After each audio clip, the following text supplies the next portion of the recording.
ಮಗುವಿನ ತೂಕ ಹೆಚ್ಚಾಗ್ತಾ ಇಲ್ಲ, ಮಗು ತೂಕ ಚೆನ್ನಾಗಿ ಬರ್ತಾ ಇಲ್ಲ, ಡುಂಡುಮಾಗಿ ಗುಂಡಾಗಿ ಚಬ್ಬಿಯಾಗಿ ನನ್ನ ಮಗು ಕಾಣಿಸ್ತಾ ಇಲ್ಲ ಅಂತ ನೀವೇನಾದ್ರೂ ತಲೆ ಕೆಡ್ಸ್ಕೊಳತ್ತಿದ್ರಂದ್ರೆ ಈ ವಿಡಿಯೋ ನಿಮ್ಗಾಗಿ. ಬಿಕಾಸ್ ಈ ವಿಡಿಯೋದಾಗ ನಾನು 6 ತಿಂಗಳ ಒಳಗಿನ ಮಗುವಿನ ತೂಕ ಹೇಗೆ ನ್ಯಾಚುರಲಿ ಆಗಿ ಹೆಚ್ಚು ಮಾಡಬೇಕು ಅನ್ನೋದಕ್ಕೆ ಕೆಲವೊಂದಿಷ್ಟು ಟಿಪ್ಸ್ನ ಶೇರ್ ಮಾಡ್ತಿದ್ದೀನಿ. ವಿಡಿಯೋ ತುಂಬಾ ಯೂಸ್ಫುಲ್ ಅದ ಬಿಕಾಸ್ ಬಹಳನೇ ಪ್ರಾಕ್ಟಿಕಲ್ ಆದ ಟಿಪ್ಸ್ನ ಹೇಳ್ತಿದ್ದೀನಿ. ಅಂಡ್ ವಿಡಿಯೋ ಸ್ಟಾರ್ಟ್ ಮಾಡೋಕ್ಕಿಂತ ಮುಂಚೆ ವೆರಿ ಇಂಪಾರ್ಟೆಂಟ್ ಆದ ವಿಷಯ ಯಾವುದಂದ್ರ, ನಮ್ಮ ಮಗುವಿನ ತೂಕದ ಜೊತೆನೆ ಕಂಪೇರ್ ಮಾಡಬೇಕು, ಬದಲಾಗಿ ಬೇರೆ ಮಗುವಿನ ತೂಕದ ಜೊತೆ ಕಂಪೇರ್ ಮಾಡಬೇಡ್ರಿ. ನಿಮ್ಮ ಮಗುವಿನ ತೂಕ ಹುಟ್ಟದಾಗ ನಿಮ್ಮ ಮಗುವಿನ ತೂಕ ಎಷ್ಟಿತ್ತು ಆ ತೂಕದ ಜೊತೆ ಕಂಪೇರ್ ಮಾಡ್ತಾ ಆ ಮಗುವಿಂದು ಗ್ರೋತ್ ಹಾಗೆ ಆ ಮಗುವಿನ ತೂಕ ಕರೆಕ್ಟಾಗಿ ಕ್ರಮೇಣವಾಗಿ ಹೆಚ್ಚಾಗ್ತಾ ಇದೆನೋ ಇಲ್ವೋ ಅಂತ ಈ ರೀತಿ ಕಂಪೇರ್ ಮಾಡಬೇಕು. ಈ ಪಾಯಿಂಟ್ ಯಾಕಷ್ಟು ಸ್ಟ್ರೆಸ್ ಮಾಡಿ ಹೇಳ್ತಾ ಇದ್ದೀನಿ ಅಂದ್ರೆ, ಯೂಶುವಲಿ ಬಹಳಷ್ಟು ಜನ ಇಲ್ಲೇ ತಪ್ಪು ಮಾಡೋದು. ನಮ್ಮ ಮಗುವಿನ ತೂಕ ಹುಟ್ಟಿದಾಗ ಎಷ್ಟಿತ್ತು ಅದ್ರ ಜೊತೆ ಕಂಪೇರ್ ಮಾಡೋ ಬದಲು ಬೇರೆ ಮಗುವಿನ ಜೊತೆನೆ ಕಂಪೇರ್ ಮಾಡ್ತೀವಿ ನಾವು. ಆ ಮಗು ಎಷ್ಟು ಚೆನ್ನಾಗಿ ಗುಂಡಾಗಿದೆ, ನನ್ನ ಮಗು ಯಾಕೆ ಗುಂಡಾಗಿಲ್ಲ ಅಂತ ಕಂಪೇರ್ ಮಾಡ್ತೀವಿ. ಬಟ್ ಹುಟ್ಟಿದಾಗ ನಮ್ಮ ಮಗುವಿನ ತೂಕ ಎಷ್ಟಿತ್ತು, ಇವಾಗ ಕ್ರಮೇಣವಾಗಿ ಆ ತೂಕದ ಜೊತೆ ಕಂಪೇರ್ ಮಾಡಿದಾಗ ಹೆಚ್ಚಾಗ್ತಾ ಇದೆನೋ ಇಲ್ವೋ, ಆಮೇಲೆ ಮಗುಗೆ ಆಕ್ಟಿವ್ ಆಗದ, ಆಮೇಲೆ ಮಗು ಫೀಡಿಂಗ್ ಎಲ್ಲ ಕರೆಕ್ಟಾಗಿ ತಗೊಳತ್ತದ, ಆಮೇಲೆ ಮಗು ಸ್ಲೀಪಿಂಗ್ ಪ್ಯಾಟರ್ನ್ ಎಲ್ಲ ಕರೆಕ್ಟ್ ಆಗಿತ್ತು ಅಂದ್ರೆ ಮಗು ಹೆಲ್ದಿ ಆಗಿದೆ ಅಂತಾನೆ ಅರ್ಥ. ಬದಲಾಗಿ ಮಗು ತೂಕ ಚೆನ್ನಾಗಿ ಚಬ್ಬಿಯಾಗಿ ಕಾಣಿಸ್ತಿಲ್ಲ ಅಂತ ಅನ್ನೋ ಸಲುವಾಗಿ ಮಗು ಆರೋಗ್ಯವಾಗಿಲ್ಲ ಅಂತ ಅರ್ಥ ಅಲ್ಲ. ಸೊ ಇದು ಕ್ಲಿಯರ್ ಆಗಿರ್ಬೇಕು. ಇವಾಗ ವಿಡಿಯೋನ ಸ್ಟಾರ್ಟ್ ಮಾಡ್ತೀನಿ. ನಮಸ್ತೆ, ನಾನು ಗಂಗಾ, ನನ್ನ ಚಾನಲ್ ನಮಸ್ತೆ ಮಾಮ್ಸ್ ಕನ್ನಡ ವ್ಲಾಗ್ಸ್ಗೆ ಸ್ವಾಗತ ಎಲ್ಲರಿಗೂ. ಮೊದಲನೇದಾಗಿ ಫೀಡಿಂಗ್ ಫ್ರೀಕ್ವೆನ್ಸಿ ಕರೆಕ್ಟ್ ಆಗಿ ಮಾಡ್ತಾ ಇದ್ದೀನ ಅಲ್ಲ ಅಂತ ಅನ್ನೋದು ಚೆಕ್ ಮಾಡ್ಕೋಬೇಕಾಗ್ತದೆ. ಅಂದ್ರೆ ಎವ್ರಿ 2 ರಿಂದ 3 ತಾಸು ನವಜಾತ ಶಿಶುಗಳಿಗೆ ಎವ್ರಿ 2 ತಾಸಿಗೊಮ್ಮೆ ಹಾಲು ಬೇಕಾಗಿರ್ತದ. ಸೊ ಹಾಗಾಗಿ ಆ ತರ ಎವ್ರಿ 2 ತಾಸು 3 ತಾಸಿಗೊಮ್ಮೆ ನಾನು ಕರೆಕ್ಟ್ ಆಗಿ ಫೀಡ್ ಮಾಡತ್ತೇನೆ ಇಲ್ಲ ಅಂತ ಅನ್ನೋದು ಚೆಕ್ ಮಾಡ್ಕೋಬೇಕು. ಸೊ ಮೇನ್ ಫೀಡಿಂಗ್ ಫ್ರೀಕ್ವೆನ್ಸಿನೇ ಕೀ ಬೇಬಿ ವೇಟ್ ಗೇನ್ ಚಂದ ಆಗ್ಬೇಕು ಅಂತಂದ್ರೆ. ಆಮೇಲೆ ಮಗು ಅತ್ತಾಗ ಮಾತ್ರ ಹೋಗಿ ಫೀಡ್ ಮಾಡಬೇಕು, ಅವಾಗಷ್ಟೇ ಅದಕ್ಕೆ ಹಸುವಾಗಿರ್ತದ ಅಂತ ಅರ್ಥ ಅಲ್ಲ. 2 ತಾಸಿಗೊಮ್ಮೆ 3 ತಾಸಿಗೊಮ್ಮೆ ಮಗು ಅಳ್ಳಿ ಬಿಡ್ಲಿ ಹೋಗಿ ಮಗುಗ ಫೀಡ್ ಮಾಡಬೇಕು. ಈ ರೀತಿ ಪ್ರಾಪರ್ ಆಗಿ ಟೈಮ್ಲಿ ಫೀಡಿಂಗ್ ಮಾಡೋದ್ರಿಂದ ಮಗುವಿನ ವೇಟ್ ಚೆನ್ನಾಗಿ ಬರುವಲ್ಲಿ ಹೆಲ್ಪ್ ಮಾಡ್ತದ. ನೆಕ್ಸ್ಟ್ ಏನಂದ್ರ, ಬೇಬಿ ಲ್ಯಾಚಿಂಗ್ ಎಲ್ಲ ಕರೆಕ್ಟ್ ಮಾಡತ್ತದಿಲ್ಲ ಅಂತ ನೋಡ್ಕೋಬೇಕು.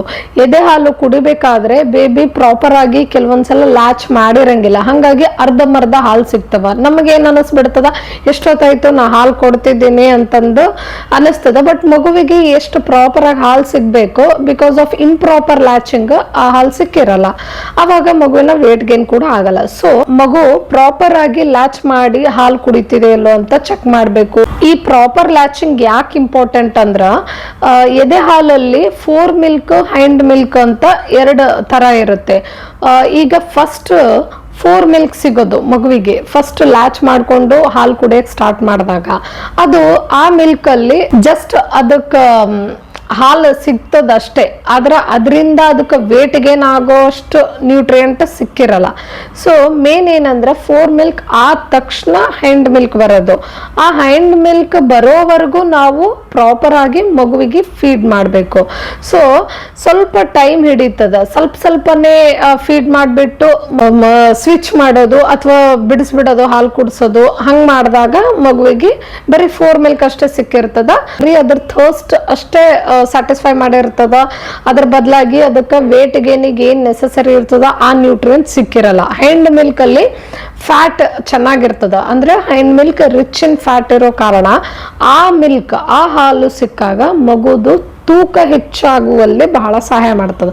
ಹಾಗಾಗಿ ಎದೆ ಹಾಲು ಕುಡಿಸ್ಬೇಕಾದ್ರೆ ಪ್ರಾಪರ್ ಆಗಿ 2 ಕಡೆ ಕಂಪ್ಲೀಟ್ ಆಗಿ ಕುಡಿಸ್ಬೇಕು, ಅರ್ಧಕ್ಕೆ ಬಿಡಿಸಿ ಸ್ವಿಚ್ ಮಾಡಬಾರ್ದು. ಸೊ ದಟ್ 4 ಮಿಲ್ಕ್ ಜೊತೆಗೆ ಹೈಂಡ್ ಮಿಲ್ಕ್ ಕೂಡ ಸಿಗ್ಬೇಕು ಮಗುವಿಗೆ, ಅವಾಗ ಮಾತ್ರ ಮಗುವಿನ ತೂಕ ಹೆಚ್ಚಾಗ್ತದ. ನೆಕ್ಸ್ಟ್ ಫೀಡಿಂಗ್ ಬಗ್ಗೆ ಹೇಳಿದೆ, ಯಾವ ತರ ಫೀಡಿಂಗ್ ಮಾಡಬೇಕು ಮತ್ತು ಎಷ್ಟು ಟೈಮಿಗೆ ಮಾಡಬೇಕು ಅಂತೆಲ್ಲ. ಅದಾದ ನಂತರ ವೆರಿ ಇಂಪಾರ್ಟೆಂಟ್ ಇದು ಏನಂದ್ರೆ ಮಗುವಿಗೆ ಚೆನ್ನಾಗಿ ಮಸಾಜ್ ಕೊಡೋದು. ಎಸ್, ಚೆನ್ನಾಗಿ ಮಸಾಜ್ ಮಾಡಿ ಮಗುವಿಗೆ ಸ್ನಾನ ಹಾಕೋದ್ರಿಂದನೂ ಮಗುವಿನ ವೇಟ್ ಗೇನ್ ಚೆನ್ನಾಗಿ ಆಗ್ತದೆ. ಇದು ಸಾಮಾನ್ಯವಾಗಿ ನಿಮ್ಮ ಮನೆಯಲ್ಲೂ ಹಿರಿಯರು ಹೇಳೋದು ಕೇಳಿರ್ತೀರಿ. ಚೆನ್ನಾಗಿ ಅಂದಾಗ ಒಂದು ಒಳ್ಳೆ ಬೇಬಿ ಆಯಿಲ್ ಅಂದ್ರೆ ಕೊಕೊನಟ್ ಆಯಿಲ್ ಆಗಿರ್ಬೋದು, ಆಲ್ಮಂಡ್ ಆಯಿಲ್ ಆಗಿರ್ಬೋದು, ಮಗುವಿನ ಸ್ಕಿನ್ ಫ್ರೆಂಡ್ಲಿ ಆಗಿರುವಂಥ ಒಂದು ಆಯಿಲಿಂದ ಮಗುವಿಗೆ ಕ್ಲೀನಾಗಿ ನೀಟಾಗಿ ಮಸ್ತ್ ಮಸಾಜ್ ಮಾಡಿದಾಗ ಮಗುವಿಂದು ಬ್ಲಡ್ ಸರ್ಕ್ಯುಲೇಷನ್ ಚೆನ್ನಾಗಾಗ್ತದ. ಮತ್ತು ಮಗು ಏನು ಹಾಲು ಕುಡ್ದಿರ್ತದ ಅದು ಡೈಜೆಷನ್ ಕೂಡ ಚೆನ್ನಾಗಾಗ್ತದ, ನ್ಯೂಟ್ರಿಯೆಂಟ್ ಅಬ್ಸಾರ್ಪ್ಷನ್ ಚೆನ್ನಾಗಾಗ್ತದ. ಅದ್ರ ಜೊತೆಗೆ ಮಗುವಿಗೆ ನಿದ್ದೆ ಕೂಡ ಚೆನ್ನಾಗಿ ಬರ್ತದ, ಅಂದ್ರೆ ಸ್ಲೀಪ್ ಕ್ವಾಲಿಟಿ ಇಂಪ್ರೂವ್ ಆಗ್ತದ. ಸೊ ಇದು ಎಲ್ಲ ಆದಾಗ ಮಗುವಿನ ತೂಕ ಆಟೋಮೆಟಿಕಲಿ ಚೆನ್ನಾಗಿ ಹೆಚ್ಚಿಗೆ ಆಗ್ತಾ ಹೋಗ್ತದ. ಆರೋಗ್ಯಕರವಾದ ಒಂದು ತೂಕ ಬರುವಲ್ಲಿ ಈ ಮಸಾಜ್ ಕೂಡ ಬಹಳನೇ ಸಹಾಯ ಮಾಡ್ತದ. ನೆಕ್ಸ್ಟ್, ಮಗುವಿನ ನಿದ್ದೆ ಅಂದಾಗ ಹೊಸದಾಗಿ ತಾಯಿ ಆದಾಗ ಏನ್ ಮಾಡ್ಬಿಡ್ತೀವಿ, ಮಗು ಚೆನ್ನಾಗಿ ಮಲ್ಕೊಂಡದಂದ್ರೆ ಅದೇ ಖುಷಿ ನಮಗ, ಮಲ್ಕೊಳ್ಳಿ ಅಂತ ಹಂಗೆ ಬಿಟ್ಬಿಡ್ತೀವಿ. ಯೂಶ್ವಲಿ ಒಂದೊಂದ್ಸಲಿ ಅಂದ್ರೆ ಮಧ್ಯಾಹ್ನದ ಹೊತ್ತು ಮಗುವಿಗೆಲ್ಲ ಸ್ನಾನ ಮಾಡಿಸಿ ಮಸಾಜ್ ಮಾಡಿ ಸ್ನಾನ ಮಾಡಿಸಿರ್ತೀವಲ್ಲ, ಸೊ ಲಾಂಗ್ ಸ್ಟ್ರೆಚ್ ಅಲ್ಲಿ ಮಲ್ಕೊಂಡ್ ಬಿಡ್ತಾವ ಅವಾಗ. ಸೊ ಹಂಗೆ ಬಿಟ್ಬಿಡ್ತೀವಿ ನಾವು. ಲಾಂಗ್ ಸ್ಟ್ರೆಚ್ ಅಲ್ಲಿ ಅಂದ್ರೆ ಈಗ 5 hours ತನ ಮಲ್ಕೊಂಡ್ ಬಂದ್ರೆ ಅಲ್ಲಿ ತನ ಅದು ಫೀಡಿಂಗ್ ಮಿಸ್ ಆಗ್ಬಿಡ್ತದಲ್ಲ, ಅಲ್ಲಿ ತನ ಬಿಡೋದು ಒಳ್ಳೇದಲ್ಲ. ಒಂದು 2 ತಾಸು 2.5 ತಾಸು ಆದ್ಮೇಲೆ ಸ್ವಲ್ಪ ಫೀಡ್ ಮಾಡಿ ಮತ್ತೆ ಮಲಗಿಸೋದು ಒಳ್ಳೇದು. ಬಿಕಾಸ್ ಮಗುವಿಗೆ ಅವಾಗ 6 ತಿಂಗಳು ಒಳಗಿದ್ದಾಗ 2.5 ತಾಸಿಗೊಮ್ಮೆ 3 ತಾಸಿಗೊಮ್ಮೆ ಸ್ವಲ್ಪ ಹಾಲು ಬೇಕಾಗಿರ್ತದ. ಸೊ ಅವಾಗವಾಗ ಫೀಡ್ ಮಾಡಿ ಮಲಗಿಸೋದು ಬಹಳ ಉತ್ತಮ.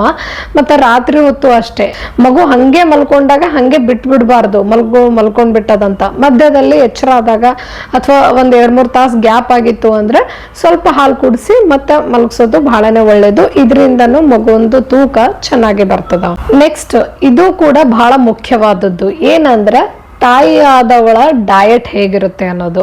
ಬಿಕಾಸ್ ತಾಯಿ ಆದವಳು ತಗೊಳ್ಳುವಂತ ಆಹಾರದ ಮೇಲೆನೆ ಎದೆ ಹಾಲಿನ ಕ್ವಾಲಿಟಿ ಡಿಪೆಂಡ್ ಆಗಿರ್ತದ ಮತ್ತು ಕ್ವಾಂಟಿಟಿ ಕೂಡ ಡಿಪೆಂಡ್ ಆಗಿರ್ತದ.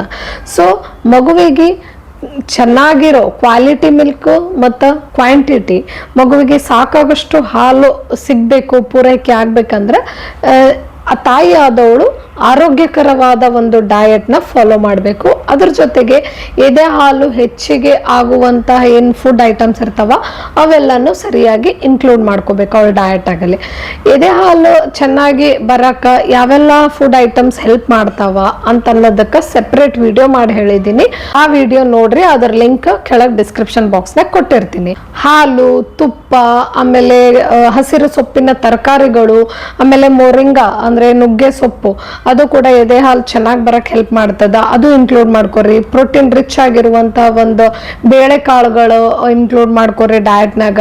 ಮತ್ತು ನೀರ್ನು ಚೆನ್ನಾಗಿ ಕುಡಿಬೇಕು. ಆಮೇಲೆ ನಟ್ಸ್, ಸೀಡ್ಸ್ ಇದೆಲ್ಲನೂ ಇನ್ಕ್ಲೂಡ್ ಮಾಡ್ಕೊರಿ ನಿಮ್ಮ ಡಯಟ್ನಾಗ. ಸೊ ಎಲ್ಲ ಪೌಷ್ಟಿಕತೆ ಚೆನ್ನಾಗಿರುವಂತ ಆಹಾರನ ತಾಯಿ ಆದವಳು ತಗೊಂಡಾಗ ಮಗುವಿಗೆ ಹಾಲು ಚೆನ್ನಾಗಿ ಸಿಗ್ತದ, ಅದರಿಂದ ತೂಕ ಕೂಡ ಚೆನ್ನಾಗಿ ಬರ್ತದ. ಇವೆಲ್ಲ ಟಿಪ್ಸ್ನು ಕರೆಕ್ಟ್ ಆಗಿ ಫಾಲೋ ಮಾಡಿದ್ರೂ ಕೂಡ ಮಗುವಿನ ತೂಕ ಚೆನ್ನಾಗಿ ಬರ್ತಿಲ್ಲ, ಯಾಕೋ ಮಗುಗ ವೇಟ್ ಗೇನ್ ಕರೆಕ್ಟ್ ಆಗಿ ಆಗ್ತಿಲ್ಲ, ಎಷ್ಟು ಆಗ್ಬೇಕು ಇಷ್ಟು ಟೈಮಲ್ಲಿ ಅಷ್ಟು ಆಗ್ತಿಲ್ಲ ಅಂತಂದಾಗ ಅವಾಗ ನಿಮ್ಮ ಪೀಡಿಯಾಟ್ರಿಷಿಯನ್ ರೆಕಮೆಂಡ್ ಮಾಡುವಂತಹ ಟಿಪ್ಸ್ ಅಡ್ವೈಸಸ್ ನ ಕರೆಕ್ಟ್ ಆಗಿ ಫಾಲೋ ಮಾಡ್ರಿ. ನೆಕ್ಸ್ಟ್, ಫೈನಲಿ ಇವೆಲ್ಲದ್ರ ಜೊತೆಗೆ ಇಂಪಾರ್ಟೆಂಟ್ ಆಗಿರೋ ವಿಷಯ ಏನಂದ್ರೆ ನಾವು ನಮ್ಮ ಮಗುವಿನ ತೂಕ ಗ್ರೋತ್ ಚೆನ್ನಾಗಿ ಆಗ್ತಾ ಇದೆಯಲ್ಲ ಅಂತ ಟ್ರ್ಯಾಕ್ ಮಾಡ್ತಾ ಇರಬೇಕು. ವೇಟ್ ಗೇನ್ ಪ್ರತಿ ವಾರಕ್ಕೋ ಅಥವಾ ಪ್ರತಿ ತಿಂಗಳಿಗೋ ಎಷ್ಟು ಆಗಬೇಕು ಅಷ್ಟು ಕ್ರಮೇಣವಾಗಿ ಗ್ರ್ಯಾಜುವಲಿ ಇನ್ಕ್ರೀಸ್ ಆಗ್ತಿದೆಯೋ ಇಲ್ವೋ ಅಂತ ಅನ್ನೋದನ್ನ ಚೆಕ್ ಮಾಡ್ತಾ ಇರಬೇಕು. ಯೂಶಲಿ ಡಾಕ್ಟರ್ ಹತ್ರ ಚೆಕಪ್ಪಿಗೆ ಹೋದಾಗ ವೇಟ್ ಚೆಕ್ ಮಾಡೇ ಮಾಡ್ತಾರೆ ಮಗುವಿಂದು, ನಾವು ಕೂಡ ನೋಡ್ತಾ ಇರಬೇಕು. ಅದ್ರ ಜೊತೆಗೆ ಮಗು ಚೆನ್ನಾಗಿ ಹಾಲು ಸಾಕಾಗಷ್ಟು ತಗೊಳ್ತಾ ಇದೆ ಅನ್ನೋದಕ್ಕೆ ಒಂದು ಸಂಕೇತ ಏನಂತಂದ್ರೆ ಮಗು ಎಷ್ಟು ಸಲ ಡೈಪರ್ ವೆಟ್ ಮಾಡ್ಕೊಂಡಿದೆ ಅಂತ. ಅಂದ್ರೆ ಒಂದ್ ದಿನದಲ್ಲಿ ಅಟ್ಲೀಸ್ಟ್ ಒಂದು 6ರಿಂದ 8 ಸಲ ಸುಸು ಮಾಡ್ಕೊಂಡಿತ್ತು, ವೆಟ್ ಡೈಪರ್ ಆಗಿತ್ತು ಅಂತಂದಾಗ ಮಗುವಿಗೂ ಹಾಲು ಚೆನ್ನಾಗಿ ಸಾಕಾಗ್ತಿದೆ ಅಂತ ಅರ್ಥ. ಸೊ ಅದು ಒಂದು ಸಂಕೇತ ಮಗುವಿಗೆ ಹಾಲು ಕರೆಕ್ಟ್ ಆಗಿ ಹೋಗ್ಲತ್ತದಂತ. ಅದೆಲ್ಲ ಕರೆಕ್ಟ್ ಆಗಿ ಆಗ್ಲತ್ತಿತ್ತು ಅಂತಂದಾಗ ವೇಟ್ ಗೇನ್ ಕೂಡ ಪ್ರಾಪರ್ ಆಗಿ ಆಗ್ತಾ ಹೋಗ್ತದ. ಇದರ ಅರ್ಥ ಚಬ್ಬಿ ಡುಮ್ ಗುಂಡ್ ಗುಂಡಾಗಿ ಕಾಣಿಸ್ತದಂತಲ್ಲ, ಆರೋಗ್ಯವಾಗಿ ತೂಕ ಹೆಚ್ಚಾಗ್ತಿದೆ ಅಂತ. ಫೈನಲಿನೂ ನಾ ಇದೇ ಹೇಳೋದು ಏನಂದ್ರೆ, ಬೇಬಿ ತೂಕ ಡುಮ್ ಆಗಿ ಗುಂಡಾಗಿ ಚಬ್ಬಿಯಾಗಿ ಕಾಣಿಸಿದ್ದಾಗ ಮಾತ್ರ ಆರೋಗ್ಯವಾಗಿದೆ ಅಂತ ಅರ್ಥ ಅಲ್ಲ. ಮಗು ಆಕ್ಟಿವ್ ಆಗಿ ಹ್ಯಾಪಿ ಆಗಿ ಇದೆ ಅಂದಾಗನು ಮಗು ಹೆಲ್ದಿ ಆಗಿದೆ ಅಂತ ಅರ್ಥ ಅಂತ ಹೇಳ್ತಾ ಇಲ್ಲಿಗೆ ಈ ವಿಡಿಯೋನ ಮುಗಿಸ್ತಾ ಇದ್ದೀನಿ. ನಿಮ್ಗೇನಾದ್ರೂ ಈ ವಿಡಿಯೋ ಯೂಸ್ಫುಲ್ ಅನ್ಸಿದ್ರೆ, ಇಷ್ಟ ಆಗಿದ್ರೆ ಲೈಕ್ ಮಾಡ್ರಿ, ಕಮೆಂಟ್ ಮಾಡ್ರಿ. ಮತ್ತೆ ಮುಂದಿನ ವಿಡಿಯೋದಲ್ಲಿ ಭೇಟಿಯಾಗೋಣ. ಅಲ್ಲಿವರೆಗೂ ಬಾಯ್, ಟೇಕ್ ಕೇರ್.